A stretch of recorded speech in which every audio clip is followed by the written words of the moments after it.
जय श्री कृष्णा, राधे राधे। प्रिय दोस्तों, एक बार भगवान विष्णु और माता लक्ष्मी एक क्षीर सागर में शेषनाग की सैया पर विश्राम कर रहे थे। तभी विनीता पुत्र गरुड़ उस स्थान पर आ जाते हैं और भगवान विष्णु तथा माता लक्ष्मी से पूछने लगते हैं, हे प्रभु, मैं पृथ्वी लोक का भ्रमण करके आया हूँ। मैंने देखा कि पृथ्वी लोक पर अनेक मनुष्य नित्य स्नान करते हैं, किंतु फिर भी दुखी ही रहते हैं। उनके दुखी रहने का क्या कारण है? हे प्रभु, आप मुझे बताइए कि स्नान करने की सर्वोत्तम विधि क्या है? स्नान कब और कैसे करना चाहिए? स्नान करते समय कौन से मंत्रों का उच्चारण करना चाहिए? मेरे मन में इन सभी प्रश्नों को जानने की इच्छा निर्माण हो रही है। गरुड़ जी माँ लक्ष्मी से भी पूछते हैं, हे माता, मैंने यह भी देखा है कि अनेक महिलाएं नित्य स्नान करके आपकी पूजा आराधना करती हैं, किंतु फिर भी उनके घर में आपका वास नहीं होता। इसका क्या कारण है? गरुड़ जी द्वारा इस प्रकार से प्रश्न पूछने पर भगवान विष्णु कहते हैं, हे पक्षीराज, तुमने उचित ही प्रश्न किया है। स्नान करना अत्यंत आवश्यक होता है। स्नान से ही शरीर शुद्ध होता है, स्नान करने से ही शरीर पवित्र होता है और मनुष्य पूजा पाठ आदि कर्म करने के पात्र बनता है। इसलिए मनुष्य को नित्य स्नान करना चाहिए। तुम्हारे सभी प्रश्नों के उत्तर देने से पूर्व मैं तुम्हें एक अत्यंत पवित्र कथा सुनाता हूँ, उसे ध्यान से सुनो। इस कथा में मैं तुम्हें सभी प्रश्नों के उत्तर प्राप्त हो जाएंगे।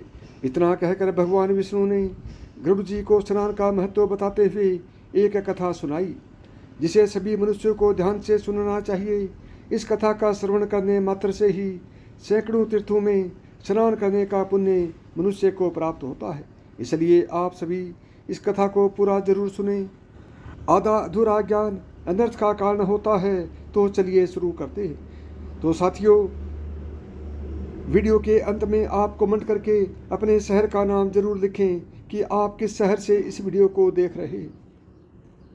भगवान विष्णु कहते हैं, हे पक्षीराज, प्राचीन काल की बात है। मध्य देश में एक अत्यंत सुंदर नगर था, जहाँ पर एक धनवान सेठ रहता था, जिसकी 3 पुत्रियाँ उठी। सेठ ने अपनी पुत्रियों को कभी किसी चीज़ की कमी होने नहीं दी। उसने उन्हें बड़े लाड़ प्यार से पाला था। उसकी पुत्रियाँ बहुत ही सुंदर और चंचल स्वभाव की थी। एक पिता का जो कर्तव्य होता है वह सभी उस सेठ ने पूर्ण किया।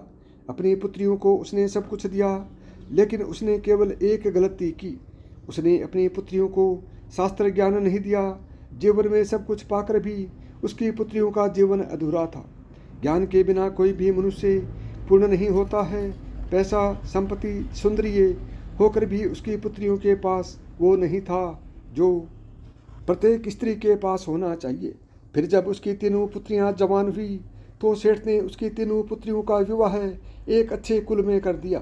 तीनों के पति बड़े बड़े व्यापारी थे और सभी राजमहलों में रहने के लिए चली गई। जैसे ही तीनों रहने के लिए अपने घर चली गई, वहाँ पर उनका भव्य दिव्य स्वागत किया गया। विवाह के बाद की सभी रस्में की गई। उन तीनों के ससुराल वालों ने उन्हें बहुत मान सम्मान दिया और सभी के साथ प्रेम से व्यवहार किया। वे तीनों अपने ससुराल में बड़े ही मौज से रहने लगी। तीनों सुबह देर से जागती थी, देर से स्नान करती थी, बिना स्नान किए ही भोजन किया करती थी और कभी कभी ही पूजा पाठ किया करती थी। उनकी सास ने उन्हें कई बार टोका, लेकिन किसी ने अपनी सास की बात नहीं मानी और अपनी ही मनमानी करने लगी। लेकिन जैसे जैसे समय बीतता गया, उन तीनों पुत्रियों के ससुराल में परेशानियां बढ़ने लगी। तीनों के पतियों को व्यापार में आर्थिक नुकसान होने लगा और धीरे धीरे उनका सारा व्यापार डूबने लगा। दूसरों से कर्ज लेकर वे अपने व्यापार को चलाने लगे, लेकिन फिर भी उन्हें घाटे का ही सामना करना पड़ा, जिससे घर में क्लेश होने लगा। बार बार लड़ाई झगड़े होने लगे। जब से ये तीनों उन घरों में रहने के लिए चली गई थी, तभी से उनके घर में संकट आने शुरू हो गए थे। उन तीनों बहनों के ससुराल में पैसे की इतनी तंगी हुई कि उन्हें अपना घर बार सब कुछ बेचना पड़ा और वे सभी झोपड़ी में जाकर रहने लगे। लेकिन वे तीनों बहनें झोपड़ी में रहना पसंद नहीं करती थी, इसलिए वे अपने ससुराल को छोड़कर मायके में वापस आ गई और अपने पिता के साथ रहने लगी। अपने घर पर आकर भी उन तीनों की आदत नहीं बदली और घर पर आकर भी वह तीनों बहनें बड़े मौज से रहने लगी। वहाँ पर भी वे तीनों देर से उठती थी, देर से स्नान करती थी, बिना स्नान किए ही भोजन किया करती थी, जिस कारण से उनके पिता को भी व्यापार में नुकसान होने लगा और उसकी भी आर्थिक स्थिति खराब होने लगी। फिर एक दिन उनके द्वार पर भगवान विष्णु एक साधु का रूप धारण करके आ गए। सेठ ने उस साधु का प्रेम से स्वागत किया और उनके पैर धोकर उन्हें प्रणाम किया। फिर सेठ ने उस महान साधु को अपना दुख बताया और उस पर निवारण करने के लिए उपाय पूछा। सेठ ने अपनी पुत्रियों को भी बुलाया और साधु को उनके बारे में भी सारी हकीकत बता दी। जैसे ही उस साधु ने सेठ की तीनों पुत्रियों की तरफ देखा तो उन्हें सारी हकीकत पता चली। उन तीनों बहनों के चारों ओर नकारात्मक शक्ति का घेरा बना हुआ था जो उनके साथ ही चल रहा था। वे जहाँ पर भी जाती वह नकारात्मक ऊर्जा उनका पीछा नहीं छोड़ रही थी। उस सिद्धि साधु ने उस सेठ से कहा, तुम्हारी तीनों बेटियों की आदतों के कारण उनके चारों ओर नकारात्मक ऊर्जा का घेरा बना हुआ है। इसी कारण से ये जहाँ पर भी जा रही हैं वहाँ पर केवल दुख और संकट आ रहे हैं।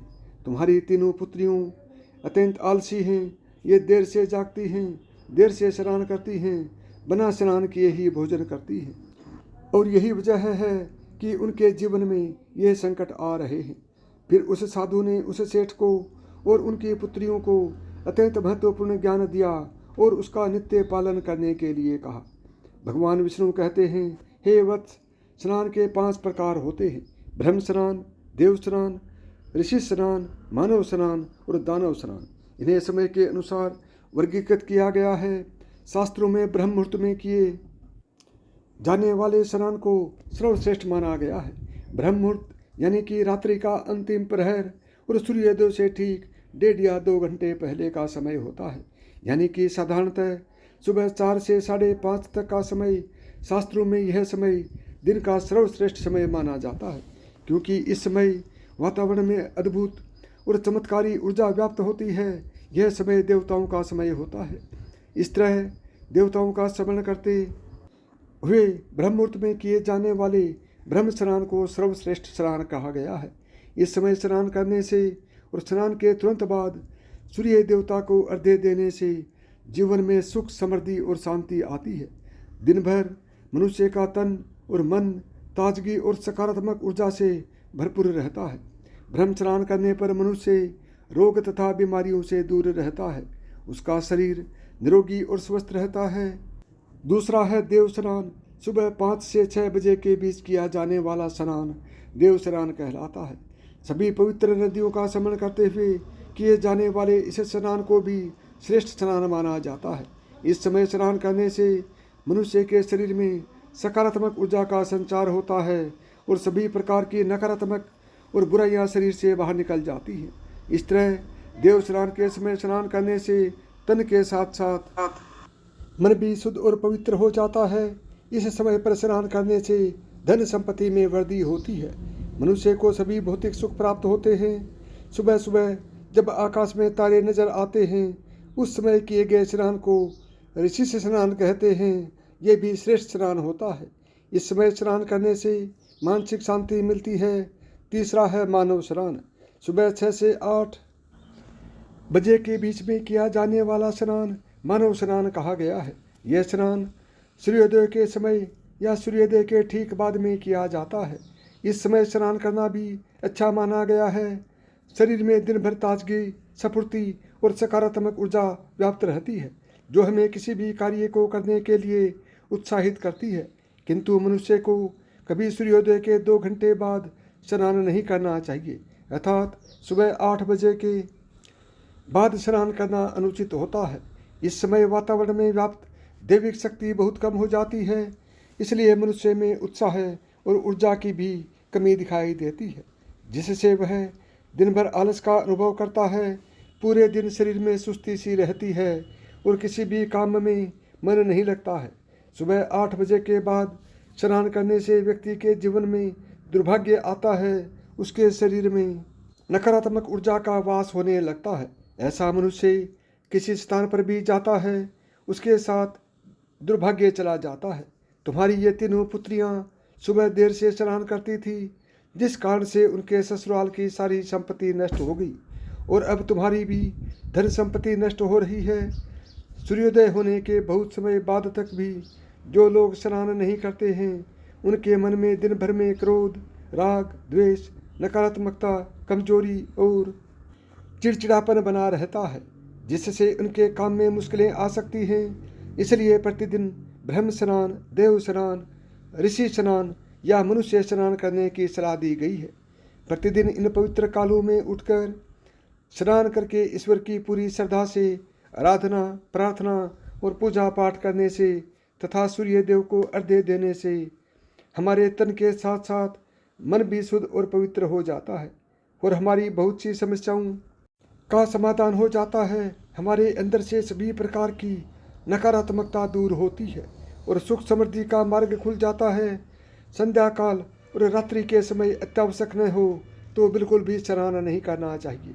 भगवान विष्णु कहते हैं, हे वत्स, अब मैं तुम्हें स्नान करते समय बोले जाने वाले अत्यंत महत्वपूर्ण मंत्र के बारे में बताने जा रहा हूँ, इसलिए तुम इसे ध्यान से सुनो।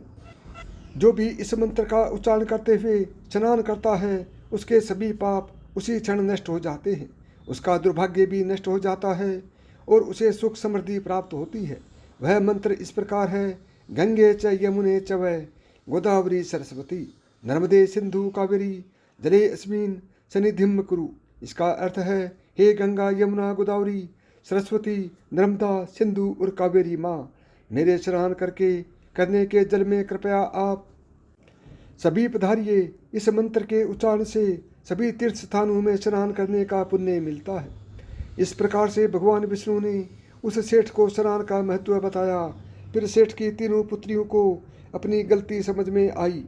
वे तीनों अपने अपने ससुराल में रहने के लिए चली गई और भगवान विष्णु द्वारा बताए गए स्नान के सभी नियमों का पालन करने लगी। तीनों सुबह ब्रह्म मुहूर्त में जागकर स्नान करने लगी और नित्य सूर्य को जल देने लगी। सुबह नित्य स्नान करने से उनका शरीर पवित्र हो गया और वह नकारात्मक ऊर्जा भी पूरी तरह से नष्ट हो गई।